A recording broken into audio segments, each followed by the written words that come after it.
আসসালামু আলাইকুম, যে যেখান থেকে ভিডিওটা দেখছেন সবাইকে আমার চ্যানেলে আসসালামু আলাইকুম।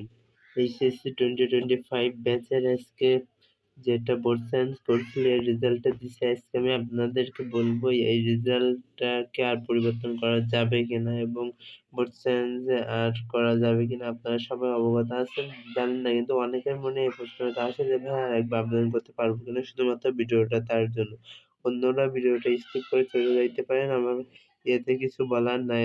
যেখানে খুবই কম পরিমাণে এবার রেজাল্টটা পরিবর্তন হয়েছে, যেটা আপনারা দেখলেন। সবথেকে দেখলাম ঢাকা বোর্ডে হয়তো 2300 কয়জন এমন কয়জনের রেজাল্টটা আপনার পরিবর্তন হয়েছে। এরপর ঢাকা বোর্ডে A+ পাইছে 200 একজন, ওইরকম ঢাকা বোর্ডে।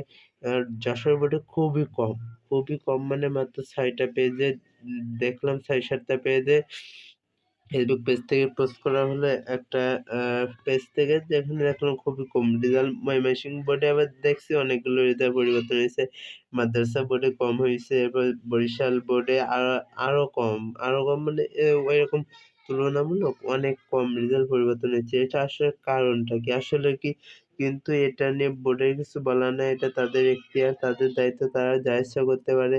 তারা হয়তো খাতা কেমনে দেখছে জানি না,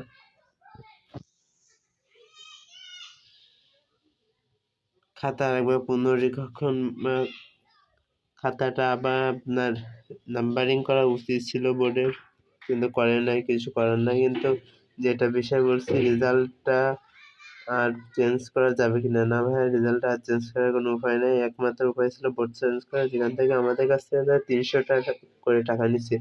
এখানে প্রায় 4 লাখেরও বেশি, সঠিক সংখ্যাটা আমার মনে নাই, কিন্তু এতগুলো আবেদন করছিল, যেখানে খুবই কম মানুষের রেজাল্টটা চেঞ্জ হয়েছে। যাদের 4.92 তাদের 5 পয়েন্ট আসে নাই, কারোর 4.83 তাদের 5 পয়েন্ট আসে নাই, কেউ ফেল থেকে অনেকে পাস করে নাই।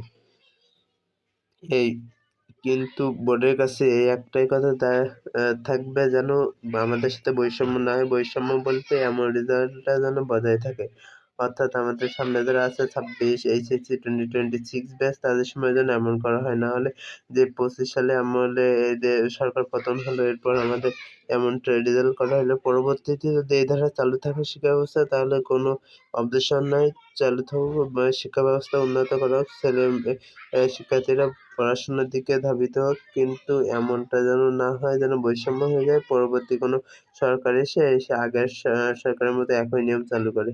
ধন্যবাদ।